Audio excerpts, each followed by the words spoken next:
بسم الله الرحمن الرحيم. الحمد لله، الصلاة والسلام على رسول الله محمد وآله وصحبه ومن اهتدى بهداه. قوتابیانی بەڕێز خوشکانم برانم، سەلامی ڕەحمەتی خوای پەروەردیگارتان لێبێت. لە وانەی هەشتەمدا بە خزمەتتان دەگەینەوە کە تەواوکەری وانەی پێشوویە کە باس لە ئادابەکانی قورئان خوێندنەوە دەکەین کە لە دەرسی ڕابردوودا 9 خاڵمان باس کرد. پشتیوان بەخوای پەروەردیگار هێندێکی دیکە لە ئادابەکانی قورئان خوێندنەوە باس دەکەین کە بیخەنە سەر دەرسەکەی پێشووتر. خاڵی دێم یەکێکی دیکە لە ئادابەکانی قورئان خوێندنەوە ئەوەیە کە هەتا بۆمان دەکرێت قورئان بە دەنگمان بڕازێنینەوە و بە شێوەیەکی دەنگخۆشانە و بە تەرتیل و بە ئەو پەڕی محاولەکردن کە کام دەنگە، کام ئاوازە، کام لەحنە خۆشە بەو لەحن و ئاوازە قورئانەکە بخوێنینەوە بۆی بەر ئەو فێرمودەی پێغەمبەر نەکەوین صلی الله عليه وسلم کە پێغەمبەرمان دەفەرمێت لەیسە منا من لم يتغنى بالقورئان، لە ئێمە نییە ئەو کەسەی کە لە کاتی قورئان خوێندنەوەدا دەنگی خۆی بە قورئان خوێندنەوەکەی نەڕازێنێتەوە. دەنگخۆشی بەڵێ بەشێکی بەهرەیە، بەڵام بەشێکیشی هەوڵ و ماندووبوونە. دەنگخۆشی دەنگت گڕە یا دەنگت ناسکە، دەنگت قەڵەوە یا دەنگت جۆرێکە، ئەوانە لەوانەیە دەسەڵاتی خۆتی تێدا نەبێ، بەڵام ئاوازی قورئان خوێندن و جوان خوێندنەوەی قورئان و دەنگ بەرزکردنەوە و چاکترین دەنگی خۆت، خۆشترین دەنگی خۆت کاتە لە کاتی قورئان خوێندنەوەدا بەکاری بێنە بۆ ئەوەی ئەجری زۆرتر و پاداشتی زۆر دەستکەوێت و لەلایەکی دیکەش بەر ئەو فەرمودەی پێغەمبەری خوا نەکەوین صلی الله عليه وسلم کە بە بێگومانی بە تەمرینکردن و بەڕاهێنان ئینسان دەتوانێت تەقلیدی یەکێک لە قاریئە دەنگخۆشەکان بکات، یان دەتوانێت یەکێک لە ئاوازەکان لە مەقامەکان فێر ببێ، بە تایبەتی ئەو مەقاماتانەی کە ڕێگا پێدراون و لەحن و ئاوازی قورئان تێکنادەن و تەجوید و جوان خوێندنەوەی قورئان تێکنادەن، دەکرێت ئینسان بە ممارەسەکردن و هەوڵدان دەنگی خۆی خۆشکە. ئەوەندەی بۆت دەکرێت ئەگەر پێشت خۆش نەکرا لە کاتی قورئان خوێندنەوەکەدا بە تەنبەڵی و بە تەوەزەلی قورئان مەخوێنەوە، هەتا بۆت دەکرێت دەنگت خۆشکە و دەنگت بڕازێنەوە لە کاتی قورئان خوێندنەوەدا. خاڵێکی دیکە، خاڵی 11 لە ئادابەکانی قورئان خوێندنەوە ئەوەیە کە لە کاتی قورئان خوێندنەوەدا ئەو پەڕی ملکەچی و گوێڕایەڵیمان بۆ فەرمانەکانی خوای پەروەردیگار هەبێت و هەر ئاەتێک دەیخوێنینەوە بیر لە ماناو لە ناوەڕۆکەکەی بکەینەوە و هەتا بۆمان دەکرێت هەوڵ دەین ئەو ئاەتەی کە دەیڵێین ئەگەر کرا معناکەی بزانین، ئەگەر بەجارێک نەمانزانی دووجار دووبارەی کەینەوە، 3 جار دووبارەی کەینەوە کە لە ناو هاوڵان و پێشینانی ئێمەدا هەبووە. شەوانە کە گەیشتۆتە ئاەتێک چاک لی تێنەگەیشتووە، هەتا فترەیەکی زۆر لە ناو نوێژەدا هەر ئەو ئاەتەی دووبارە کردوتەوە، گوتوویەتی ئەگەر هەتا بەیانیش لە ئاەتەکە تێنەگەیشت پامە هەر ئەو ئاەتەم تیکرار دەکردەوە و دووبارە دەکردەوە. بۆیە ئادابی 11 بریتە لەوەی کە لە کاتی خوێندنەوەدا بیر لە ماناو واتای ئاەتەکان بکەینەوە و جار جاریش ئەگەر ئاەتێک سەرنجی ڕاکێشاین ئەگەر خۆشمان لی تێنەگەیشتین پرسیار لە کەسەکەین بۆمان معناکە یا سەیری تەفسیرێکی کوردیکەین بۆ ئەوەی لە معناکەی حاڵی ببین و ئەجری زۆرتر و پاداشتی زۆرترمان دەستکەوێت. خاڵێکی دیکە لە ئادابەکانی قورئان خوێندنەوە ئەوەیە لە کاتی قورئان خوێندنەوەدا دڵمان لە بەرامبەر ئاەتەکاندا زۆر نەرم بێت، بە تایبەتی کاتێک دەگەینە ئاەتێک باسی عەذاب دەکا، باسی سزا دەکا، باسی جەهەنەم دەکا، باسی ناڕەحەتیەکانی قیامەت و دواڕۆژ و مەحشەر دەکا،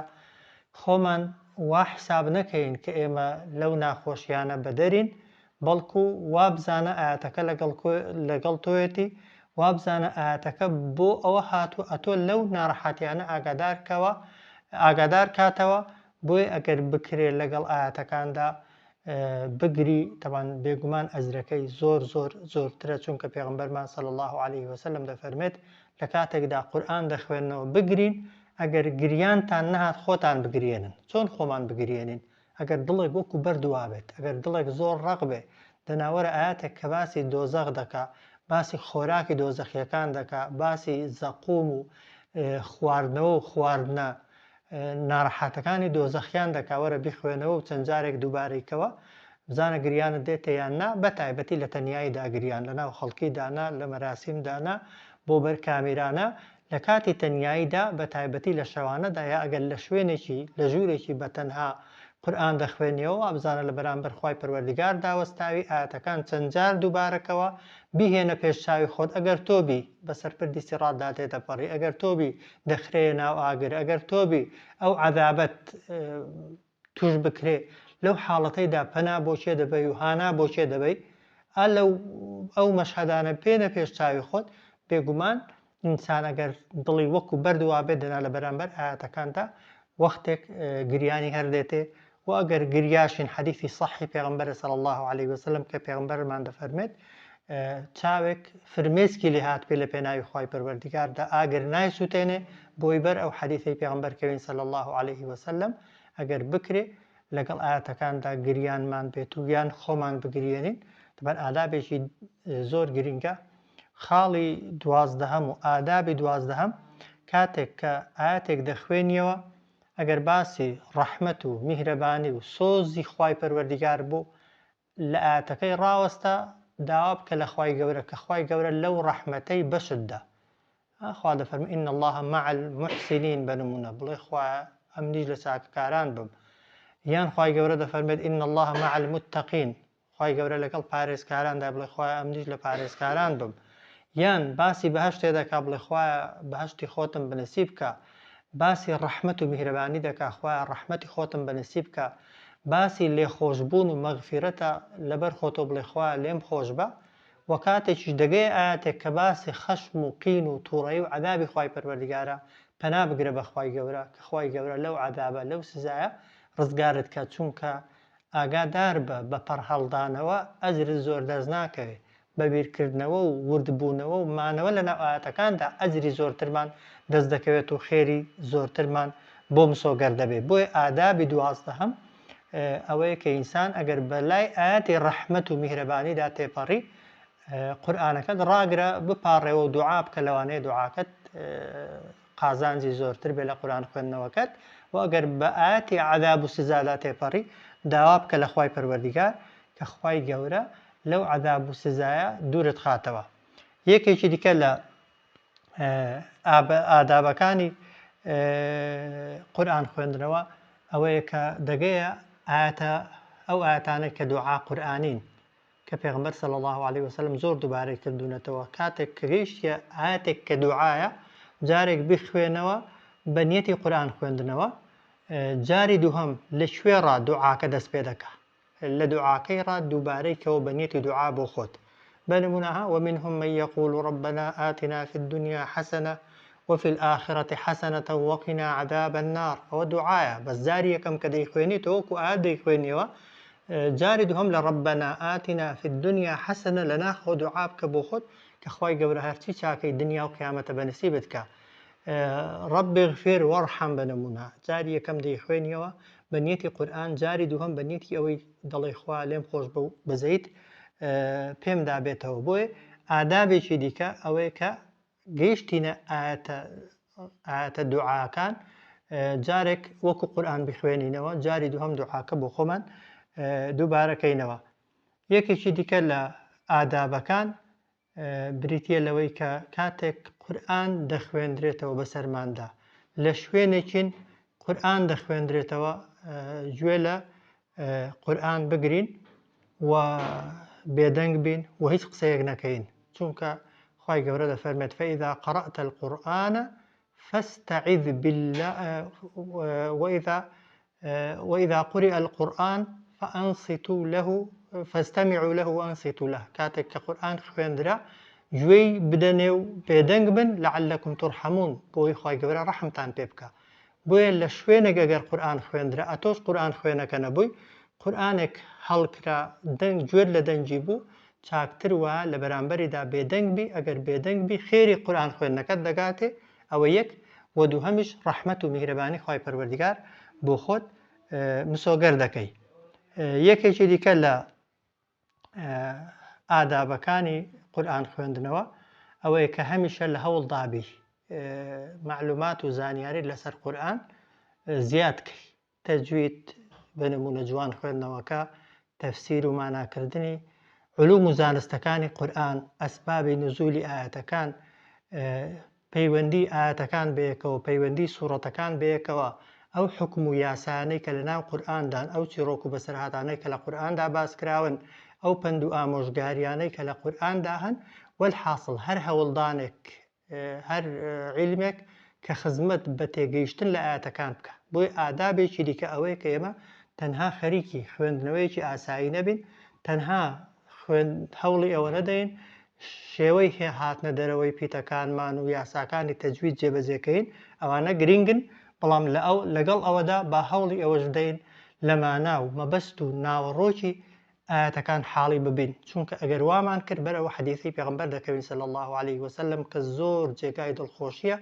کە پێغەمبەرمان صلی الله عليه وسلم دەفەرمێت ما اجتمع قوم في بيت من بيوت الله يتلون كتاب الله ويتدارسونه بينهم إلا نزلت عليهم السكينة هەر کۆمەڵە خەڵکێک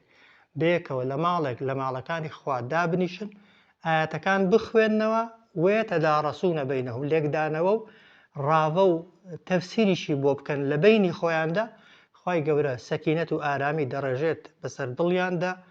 بە ڕەحمەت و میهرەبانی خۆی دایان دەپۆشێت مەلائیکەت دەوری ئەو مەجلیسە دەدەن و خوای پەروەردگار لە ئاسمانەکان لای فریشتەکان مەدح و ستایشی ئەو کەسانە دەکات کە لەو مەجلیسانەدا دەنیشن بۆیە ئاگاتان لێی بێ ئەگەر لە مەجلیسێکدا باسی خوا کرا باسی پێغەمبەر کرا صلی الله عليه وسلم تەنها حازربوونت لەوێ تەنها ئامادەبوونت لەوێ بۆ خۆی جۆرێکە لە عەبدایەتیکردن و بەندایەتیکردن بۆ خوای پەروەردگار حەدیثی دیکەی صەحیح پێغەمبەرمان هەیە صلی الله عليه وسلم دەفەرمێت خوای گەورە کۆمەڵێک مەلائیکەتی سیاحی هەنا گەڕۆکی هەنا دەگەڕێن لەکوێ دوو کەس سێ کەس چەند کەسێک بەیەکەوە دانیشتە بن و کۆ ببنەوە باسی خوا بکەن یادی خوا بکەن کە گەورەترین یاد و ذیکری خوای گەورە بریتە لەوەی کە ئینسان باسی قورئان کە لە خزمەتی قورئاندا بێت ئەو مەلائیکەتانە دێن لەو مەجلیسەدا دەمێننەوە و دادەنیشن هەتا مەجلیسەکە کۆتایی دێ دوعا بۆ ئامادەبوانی ئەو مەجلیسە دەکەن کاتێک کە مەجلیسەکە تەواو دەبێت دەچنەوە لای خوای پەروەردگار خوای گەورە لیان دەپرسێ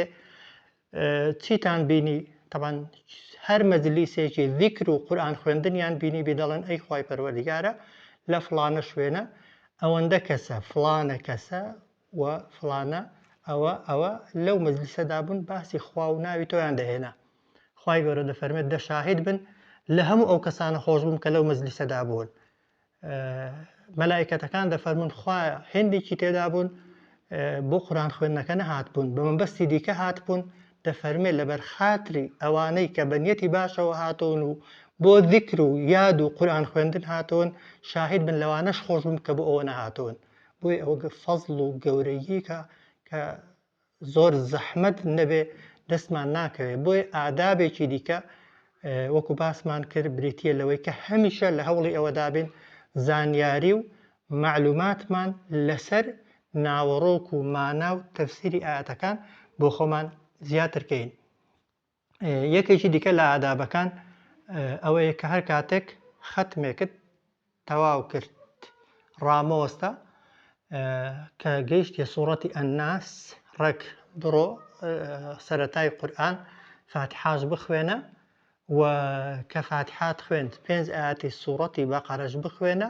ئەو جار دوعا ختمەکەت بکە دوعای ختمەکەت با لێ کاتیدا دوعای کۆتایی ختمەکەی پێشوت بێت و دوعا بێت بۆ سەرەتای ختمێکی دیکەشت ئەوە یەکێکە لە سونەتەکانی پێغەمبەری خوا صلی الله عليه وسلم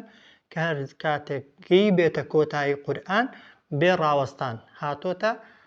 سەرەتای سوورەتی فاتحە ئەو جار سەرەتای بەقەرەی خوێندووە ئەگەر دەستی پێکرد بێتەوە لە ئاەتی شەشەمی بەقەرەڕا دەستی بە ختم کردوتەوە واتە دوعای کۆتایی ختم و سەرەتای قورئانی یەک دوعا بووە ئەوەش یەکێکی دیکە لە ئادابەکان قەت مۆستە مەڵێ تا ڕەمەزان دادێ لە ڕەمەزان ڕابزان چەند ختمان دەکەم مەڵێ تا سەری مانگ دادێ مەڵێ تا هەفتەکە تەواو دەبێت ماڵێ بە ئەوڕۆ بڕوات و ئەویش هەم تەواو بێت چونکە ئەگەر تەنها ڕۆژێک قورئان نەخوێنیەوە کە کاتت بۆ دیاریکرد بێت 5 دقە بێت دەزانی هەزاران خێرت لە قیستووە دەزانی دەیان پاداشتت لە قیستووە بۆیە هەوڵ دە و محاولە بکە هیچ کاتێک لە ختمی قورئان دانەبڕی. یەکێکی دیکە لە ئادابەکانی قورئان خوێندن ئەوەیە کە وەکو باسمان کرد لەگەڵ خوێندنەوەی لەگەڵ تەواوکردنیدا تەوان بەدڵ بپارڕێەوە و دوعای ختمەکەی بکەی وەکو باسمان کرد کە یەکێک لەو کاتانەی کە دوعای تێدا قبول دەبێت و دوعای تێدا گیرا دەبێت ئەو کاتەیەکە ئینسان قورئان دەخوێنێتەوە و کەلامی خوای پەروەردیگاری خوێندێتەوە بۆیە لەگەڵ تەواوکردنی ختمدا وەکو باسم کرد دوعاکەت هەم با دوعای کۆتایی بێ هەمیش دوعای ختمێکی دیکە بێ لە ناخ و دڵتەوە لەخوا بپارڕێەوە مەرج نییە ئەو دوعایانە بێت کە لە کۆتایی قورئانەکاندا نووسراون ئەوانش دوعای باشن زۆرینەی داواکاریەکانی تێدا نەگەر ئینسان لێ حاڵی ببێ مەرجیش نییە تەمان دوعاکە بە زمانی عارەبی بێ دەکرێت بە کوردی بێ هەر داواکاریەکی دنیایت هەیە قیامەتیت هەیە دەکرێت لەو کاتەدا لە خوای پەروەردیگاری داوا بکەی و وەخوای پەروەردیگار زۆریش نزیکە دوعاکەت قبول کات و دوعاکەت لێ وەرگری. ئەوانە کۆمەڵێک ئاداب بوون کە جێگای خۆیەتی ئێمە لە کاتی قورئان خوێندنەوەدا ڕەچاویان کەین و ئەو خاڵانەی کە باسمان کردن هەمویان پێویستە بە کورتی بزاندرێن تەنها مەفهومی خاڵەکانم بەلاوە گرینگە مەرج نییە وەکو من گوتومە وشە بە وشە بینووسنەوە هەر خاڵەی تەنها بزانین بەنمونە خاڵی یەکەم یعنی نیەت و خۆیەک لاکردنەوە بۆ خوا بنمونە خاڵی دووهەم وەکو باسمان کرد دڵت خاڵیکەی و فکرت خاڵیکەی هیچی دیکەی تێدا نەبێ تەنها کورتەیەک لە خاڵەکاندا مەطلوبە و داواکراوە بۆ کاتی ئیمتحان و تاقیکردنەوە بە ئومێدی ئەوەی خوای پەروەردیگار زۆرترین پاداشمان بداتەوە لەسەر قورئان خوێندنەکانمان و بتوانین ئێمەش ڕەچاوی هەموو ئەو ئادابانە بکەین کە عولەما بۆیان دیاری کردوین تا خێری زۆرتر و پاداشتی زۆرترمان بنصیب ببێ. وصلى الله على سيدنا محمد وعلى آله وصحبه أجمعين.